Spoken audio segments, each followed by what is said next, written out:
Hi, my name is Kate Phillips, and for my Culminating Senior Research Project this year, my presentation is on what goes into creating a healthy lifestyle and how do I achieve this. So my rationale for the project was that my freshman year of high school, beginning of the year, my dad actually had a heart attack, and when it comes to a heart attack, especially like a disease or disorder like that, you can't just go on living. It's not just a one-time event. And a lot of things in my life actually changed. We definitely were a lot more safe about food. We already generally were, but we even had to be more safe about it. There was no sugar, there was barely any fat. It depended on the diet that he had to be on, and a lot of things just changed. And I thought it was going to be a career option for a while, but ultimately I decided to stray away from that a little bit. I'm not quite as science intensive as this actually requires, and ultimately I just decided that it was a really awesome thing to research, but it wasn't for me. So my question was, how does one develop a healthy physical lifestyle through changing their diet and exercise plan? I'm more so focused on the diet part this year. I did this research last year as well, but I made it more specific to really what I really wanted to focus on and really what the basic foundation of a healthy living would be. So my expert was Dr. Nancy Collins. She was awesome. When I contacted her, she would always respond really well. She's a renowned nutrition expert in Las Vegas, and she does lots of health seminars. She talks to people about their health needs and their nutrition values, and she's a research leader, so she helps find and collaborate research with other people, and she sent me a bunch of awesome links for my project as well. So why does one diet and exercise? Can you be successful with just one option? Based on the research I've done, yes. I mean, you can. If you start eating less, you'll lose weight, but ultimately it's just not a beneficial process. I've read a lot about the word synergy with my research, and it's when both things are accomplished, you're accomplishing so much more with what you're doing with your plan. You're not just doing 1 + 1 = 2 for your outcome. You're doing like 1 + 1 = 7, and it's just both things rely on the other one to help it. Exercise keeps your metabolism going and flowing because your heart and your lungs are working harder. And the food that you eat, if you eat better food, it allows for a better and more beneficial workout as well. So what is dieting? The verb is to regulate the food of, especially in order to improve the physical condition. Dieting is a really broad term. It's just changing what you're doing. Your diet is your makeup of what you eat and how you process things in your body. And healthy living is from the World Health Organization. Health is a state of complete mental, physical, and social well-being, and it supports good nutrition, appropriate weight, beneficial exercise, adequate rest, and a lack of reduce of stress. So what defines this lifestyle? This means that your physical health is really defined by how you take care of your body, but also really how you view it. If you're not viewing it appropriately, you won't take the appropriate action to continue to keep your body into the health aspect.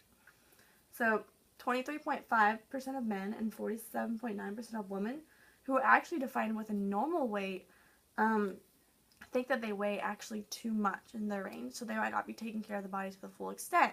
They might be actually eating less than they need to, which then gets rid of the nutrients that they need to survive on their own capacity, which could hinder their own muscle gain, and vice versa.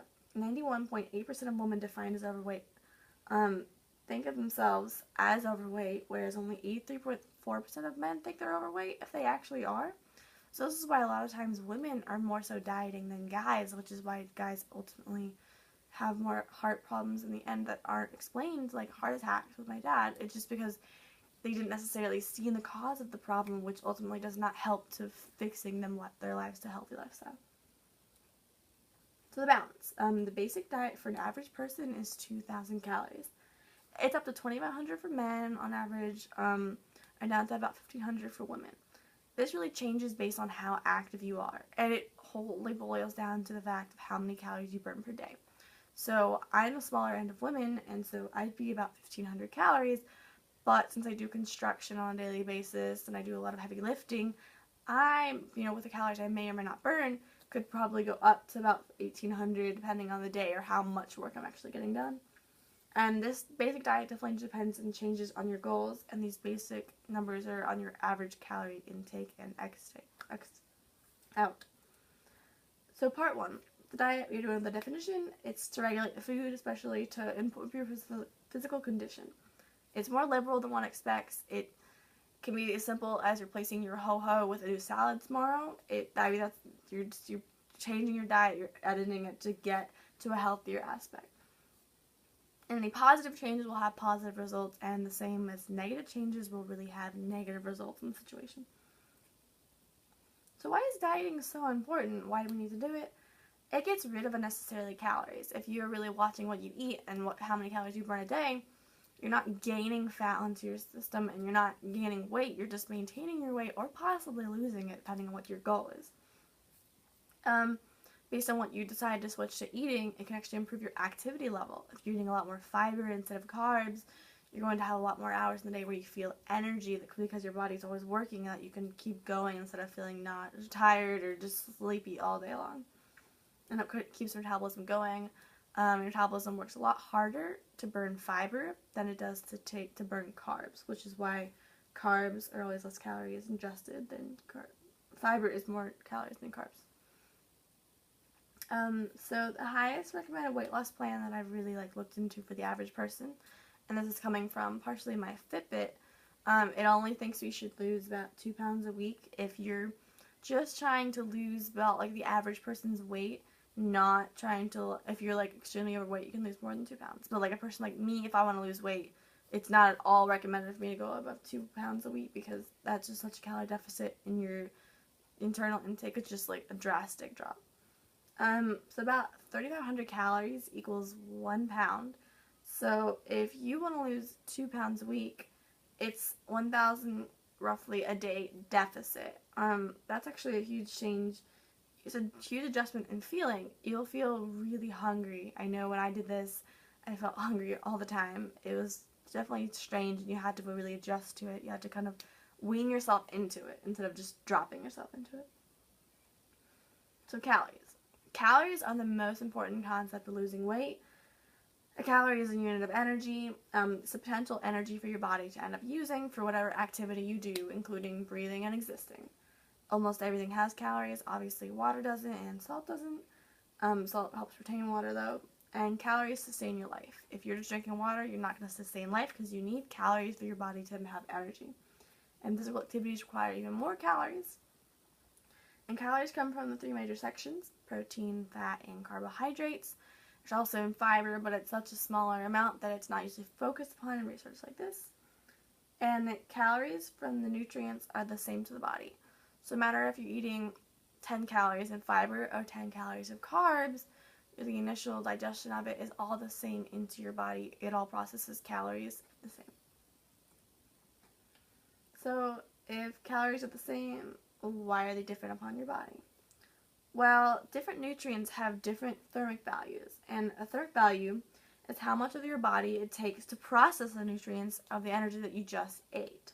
The thermic value of each different macronutrients is different. For fat, the thermic value is only 2 to 3%. For carbs, it's 6 to 8%, and protein, it's 25 to 30%. So if you eat 100 calories of protein, in the end, your body only got 75 calories from that. If it's carbs, you would get 95 calories of it, and a fat, it would digest 98 to 100 calories of it. And fiber is even less. So the calorie breakdown for an egg. The thing is, you could say, I want to eat a lot of protein then, because it ultimately, in the end, is a lot less calories. But almost nothing in this world is that simple of an organic process. So for calories for an egg, the fat, for 6 eggs, this is for 6 eggs actually, the fat would be 24 grams, that's 216 calories, and the protein is 31 grams, that's 124. So when an egg that we eat, just straight organic egg, the protein and the fat actually kind of balance out. There's not really one or the other one's more. That's the problem. With a lot of times protein comes the fat, which is also the highest calorie, and carbs is 2 grams. So ultimately an egg has about 60 calories, one egg, but the fat and the protein calories make up most of it, and the carbs are just a minuscule amount. So the food equivalents per gram. For carbohydrates, it provides 4 calories per the gram of food that you eat, and protein provides 4 calories per food you eat. That's 2. So, like, with weight, carbs and protein have the most calories, and then fat provides less calories, and fat provides 9 calories per gram. So, fat brings so many more calories for just the weight. If you weigh them and you want to eat this much food because you don't think you feel full, fat brings so many more calories into you. And fiber only provides 1.5 to 2 calories per gram. So, you have the same weight of meat and you have the same weight of salad, you're going to get a lot less calories for your salad digestion. So quick facts, bodies actually don't need carbohydrates to survive from my research. It just helps your metabolism to be able to process easier things. That's why if you have a stomach ache, you can eat sugar and not like fiber because it's a lot easier for your body to just start digesting food back into its system. And fiber keeps metabolism running and lower calories. So is food that simple? No, of course it's not. When you looked at the egg count, and then no food is just 1 calorie. To my experience, I know on 3 different types of diets. And I kind of named them the replacement diet, the calorie count diet, the macronutrients focused diet. So my first one, I just kind of like started changing out the kinds of diets that I went on, or the types of foods that I was eating, and ultimately that was my most satisfactory one. I lost 10 calories in roughly 2 months or less, and I wasn't even really trying to. It was just, I felt better, I had more energy, and I could burn more, and that's really awesome, the type of diet that I went on. And the calorie count diet was when I was going 2 pounds per week. I was measuring it, and it was terrible. I was always hungry, and the thing with dieting is that you have to find what really works for you in the end. And so my last diet was macronutrients focused diet, and that was when I'm not currently eating a lot of protein and a lot of fiber, and so I'm losing about 5 pounds in about a month for that. And really, I tried all these 3 to see what was most successful, and to me, it was just slowly replacing things, because otherwise it's like the alcoholic withdrawal. You really want to go back to what you did because you don't feel the change, you just feel upset and really hungry all the time. So how do you know what exercises to pick? So now you have your diet, you need your exercises. Basically, if you feel the burn in the area, that's where you're working, that's what you're feeling, and these are 3 types. There's strength training, fat burning, and bone strengthening. Exercise is important.